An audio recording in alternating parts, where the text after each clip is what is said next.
my name is Chloe and you are watching a Big Knit podcast. Here on my channel we talk about knitting, sewing, sometimes books, sometimes cats, lots of yarn, all that fun stuff. And today I am going to chat a little bit about my winter knitting and sewing plans. If you like my video and you want to follow along for my yarn journey, feel free to subscribe and or like the video, and that'll just help you find me in the future. So, no dilly-dallying. For my winter knitting plans, I have picked plans that I can knit mostly from stash. And in addition, I have a few active whips that I probably am not going to finish up by the end of the year, and I've picked 2 of them that I'm committing to finishing in the next 3 months. So those 2 that I want to finish are the Vivi Pullover by Sari Nordlund and the Aiode sweater, also by Sari Nordlund. So the Vivi Pullover is a test knit that I'm currently working on. The deadline is early January, but I don't have to finish the whole sweater before then.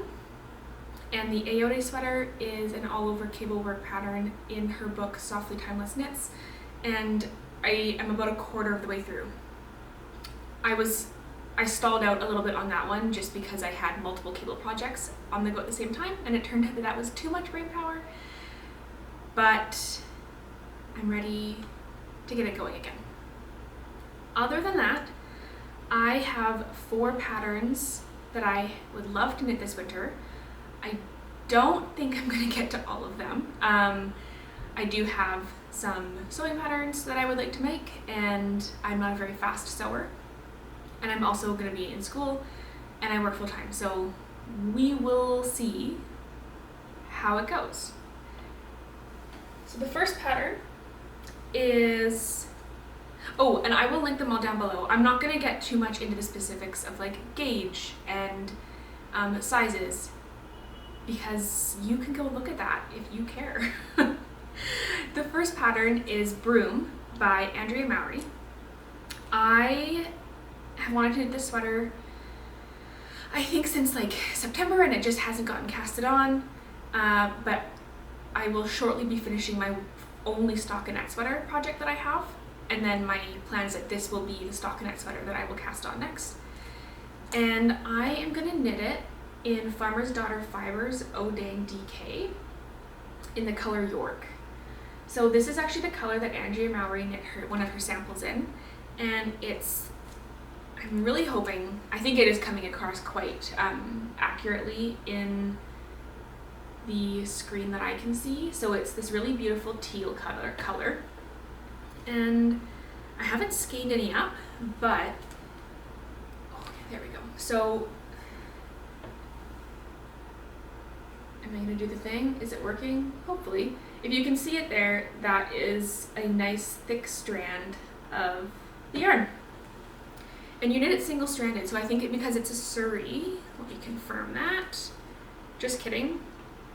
Oh yes, here we go. 10% silk, 90% Sari alpaca. So yeah, this I think is going to fluff up a lot once it's blocked. And I think that it's really going to make like a really nice, cozy sweater. And it's like just insanely soft. And so I think it's going to be really pleasurable to knit on. I picked this sweater because there's a couple features of it on it that I really like. And so one is that it has a higher neckline, which is a bit different than some of the other patterns I've been making recently, but it's not a tight-fitting neckline, which I don't like. So it kind of like straddles that, what's it called? Like straddles the line between a turtleneck and a mock neck, but it's still nice and open, and so I'm not going to overheat. It's not going to be itchy on my neck. And I think that is a good balance to have. And it's a raglan, which might not seem that exciting, but it has been a hot minute since I have knit a raglan sweater. A lot of my patterns have been either flat or drop shoulder, and I'm ready for something seamless. So I'm hoping to be casting that one on in the next 2 weeks. So you'll have to tune into my next podcast to see if I can get there. The next pattern is the Thaleia Shawl by Sari Nordlund. This is also in her book Softly Timeless Knits.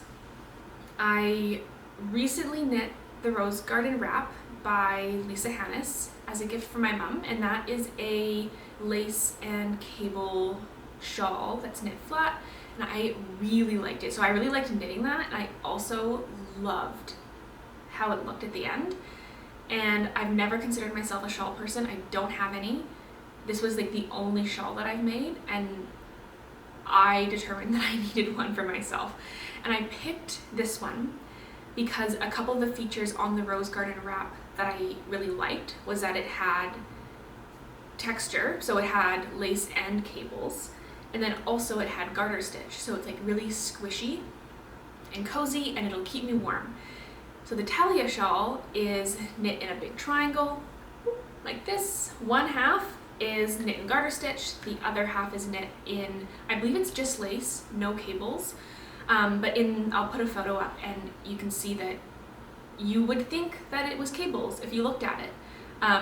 But because it's lace, I think that's really gonna help it be drapey and not too bulky around my neck. And I ordered the yarn for this a while ago. It was on sale. I haven't received it yet. If you are Canadian or if you are aware of the situation, Canada Post has been on strike for the last 4 weeks. I believe they are returning to work imminently. So anyway, it's a whole thing. I won't get into it because it's a divisive topic here in Canada, but I should be getting the yarn at some point in the next few weeks, I would assume. I think there's quite a large backlog for Canada Post to work through, and there's no rush. I'll get it when I get it. But I have picked Quince & Co. Chickadee and Quince & Co. Piper. So Chickadee is a fingering weight wool, and Piper is a lace weight wool. I believe the Piper is alpaca, but don't quote me on that. And again, I actually picked a teal color for this. I think I might be in a teal phase. So my one hesitation is that I'm unsure if the Chickadee, which is the fingering weight yarn, is going to be a good fit for this. For the Aiode sweater that I'm currently working on, I'm using Quince & Co. Lark, which is their worsted weight equivalent of the same type of yarn. And there's not a lot of drape to it. Like, it's quite plump, got a lot of body, and so I don't know if it's going to be a good fit for the project. So I may have to swap that yarn out, but if I do, I actually have another knitting plan I'll get to it in a few minutes, that would use that fingering weight yarn, so it wouldn't just sit in my stash. The other thing is that right now I'm planning on using those two yarns. When I swatch, I might decide, even if I do like the drapiness, I might want to add a mohair. I really like mohair. I think it's just so fuzzy and cozy. I'm a fan. I am not sensitive on my neck, and so I have no concerns around that. The mohair that I think I would probably add would be Knitting for Olive Petroleum Green, I think it's called, and it's like in that teal range, but it leans a bit more green. And I think that the teal yarns that I have already lean a bit more blue, and so I think it would balance really nicely. But again, I have to wait and see to see what the swatch looks like. Okay, next, the Amy Slipover by Sandnes Garn. So this is a pattern in one of Sandnes Garn's pattern booklets. It is a slipover with a really high neck and open sides that are secured underneath the arms by they look like quite long ties. And I think that this would be really great for in the office on days where I do go in. I work from home a lot, but when I am in the office, I find it very hard to regulate my temperature. And so when I wear my sweaters, it's like constant battle, on, off, on, off. I think an Amy Slipover would be my solution to that. I also think that it's like, it looks quite classy. And I think it would be a nice way to kind of like make my outfit feel a little bit fancier without having to wear dress pants or like heels. I have quite a casual workplace. I work in natural resources. A lot of people just wear t-shirt and jeans. But then you have some people who dress up and I always think that they look really nice. I aspire to be like them, but I have no interest in wearing heels. I have no interest in wearing dress pants. So again, maybe the Amy slipover is the solution.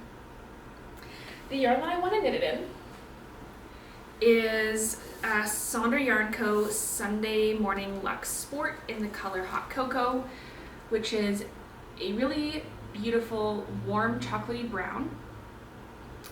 I would also be holding this with a mohair, again, because for me, I think like a mohair almost makes it feel fancier. I'm not sure if it actually is fancier, but to me it looks fancier. And I think that that is the way that I would go with this. I don't have any in stash at the moment, so I would have to buy some. But my local yarn stores have a couple mohair options. I think that I could probably find a pretty good match. Chocolate, like warm chocolate brown is a fairly common color. I think it's like fairly fashionable at the moment, which is awesome for me.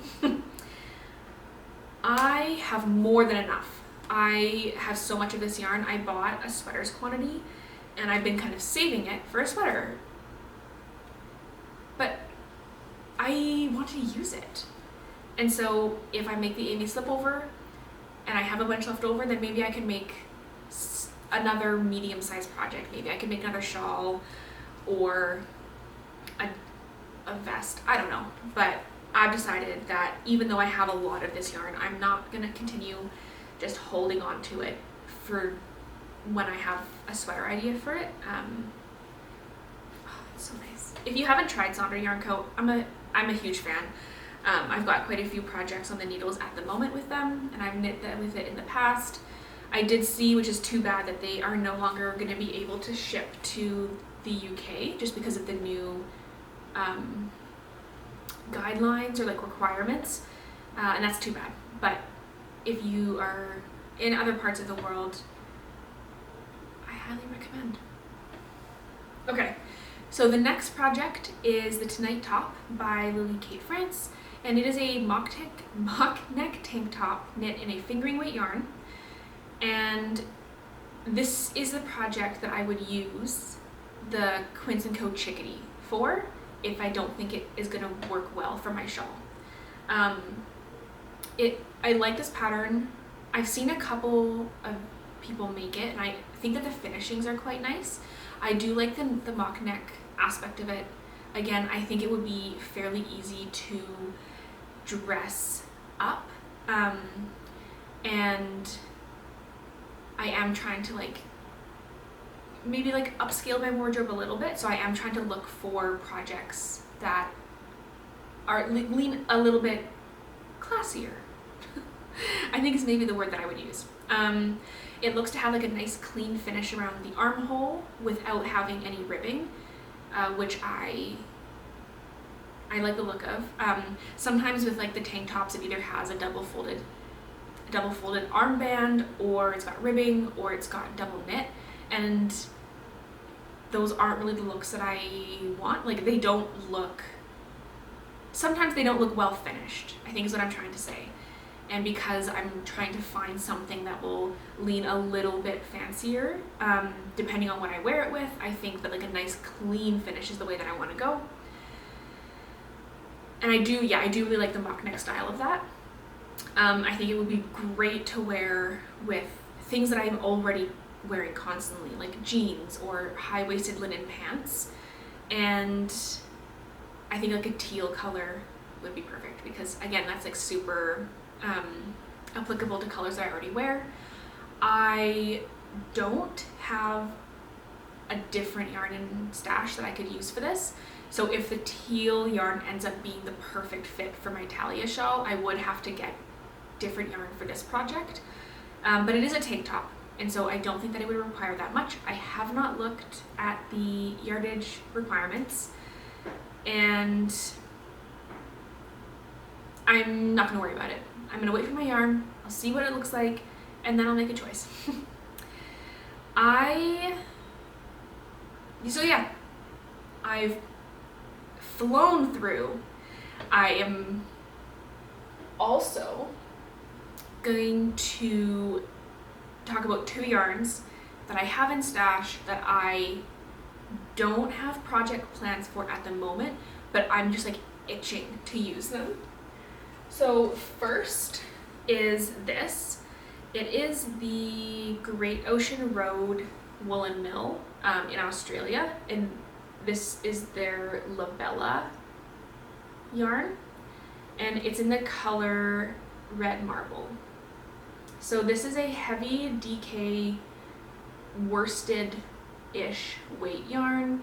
It's 100 gram skeins, 200 meters per skein, and it is, I think it's 100% alpaca.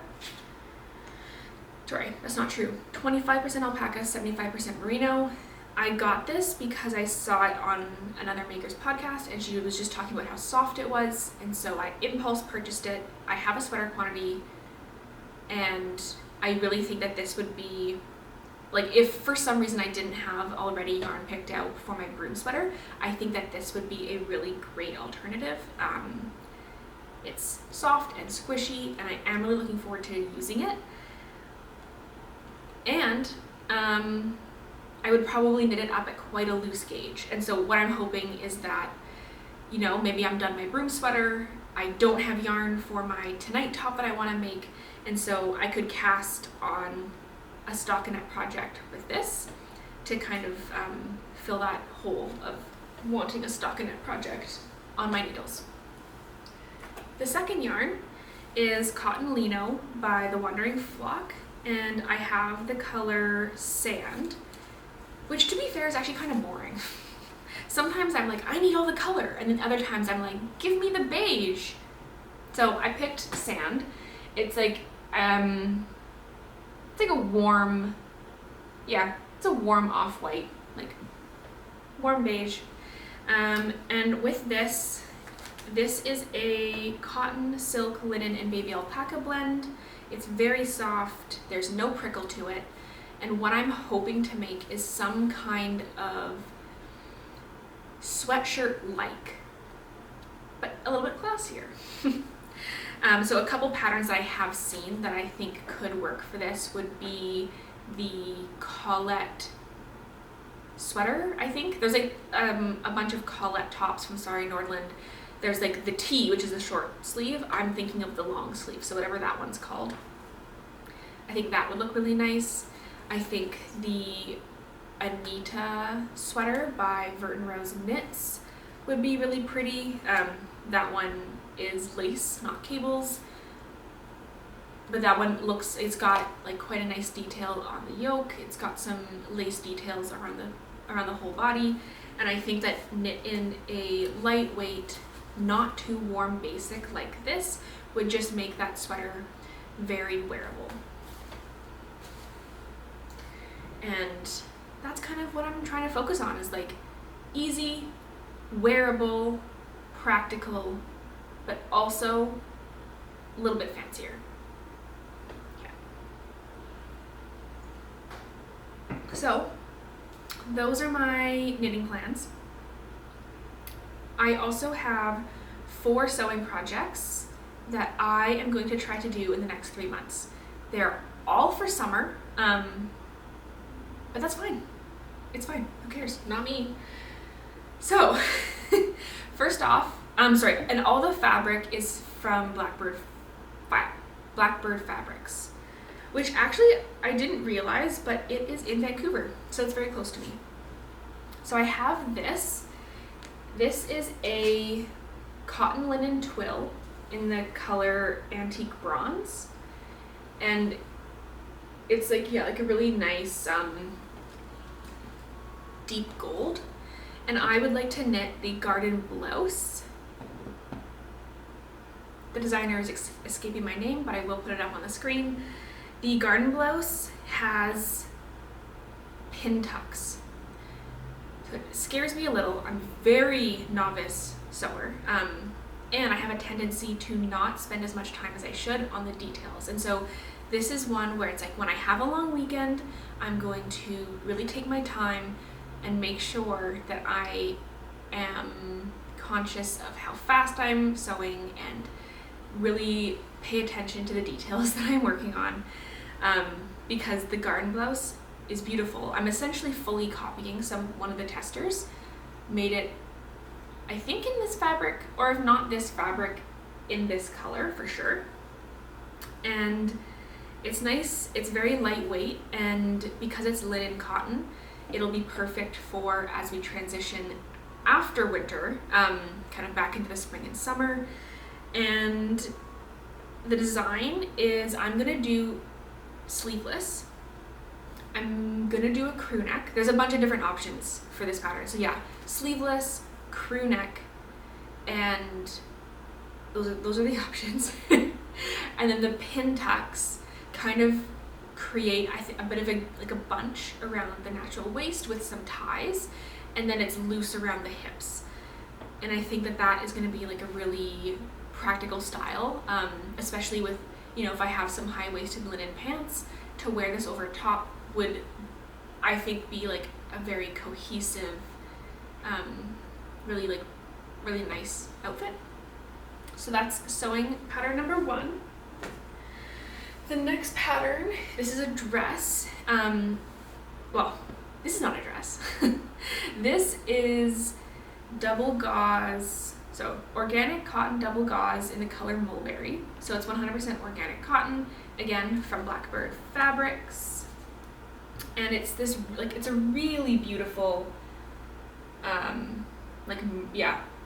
maroon burgundy color. And I actually think that I am going to try to make this dress that I want to make this weekend, because this is, even though it's a very lightweight fabric, it's very Christmassy, and I'm kind of in the mood to try sewing again. It's been a while, but I'm ready, and I think that this will be the first one. So I want to make the Wyn dress, W-Y-N, and it looks to be fairly simple, I'm hoping. It's got short sleeves, a bit of a v-neck, and then it ties at the waist. And I love dresses that tie at the waist, like with a tie waistband. Yes, absolutely. And so I think that kind of dress, which is very summery, very flowy, and I love that because it's very oversized and then you cinch it in, it won't be as fussy about sizing. It'll be oversized everywhere, and then, you know, bodies change always. My body changes a lot, year to year it's different, and so I think that will be like a pattern that I can, or like a dress that I can wear a lot, regardless of really kind of like what season it is or what my body's like in that moment. Because yeah, as I mentioned, it's like a very fall winter color, but in a summer pattern. And so I think there's going to be lots of options to wear this. Third is another dress. This is a 100% crinkle cotton floral pattern. So it's navy, biscuit, and white are the colors. Again, from Blackbird Fabrics. This one, I am going to try to mash 2 patterns together. So I've made the Willow dress, which is, again, oversized, but it's a tank top. And I love the top of that, the tank top aspect. Perfect for summer. I'm really going for sundress vibes with this one, so I'm going to do the tank top on the upper. But then after I make my first Wyn dress, I want to use the waistband, like with the drawstring, and the skirt for the bottom. I've never tried to modify a sewing pattern before. I am a little bit nervous, but I'm feeling confident. So you will see the results of that when it's done. And again, like, I really love this pattern. I love the little brown flowers. Oh, it's gonna be so nice. Yeah, I'm looking forward to this. And finally, I have this rayon linen navy white stripe, and I want to make a skirt with this one, and I actually have a pattern already. It, God, cannot remember right now what it is. The Bonnie skirt, I think, from Seamwork. If that's wrong, I will put the correct one up. But this is going to be, I think, really nice. It'll be a high-waisted skirt, so when I get around to making my tonight top, this would again be like the perfect thing to pair with it. I think navy and white stripe is practical, easy to wear, fits into my wardrobe, but skirts are like a little bit fancier than jeans, and so again, like I think that's really kind of like keeping true to what I'm trying to do with my wardrobe over the next year.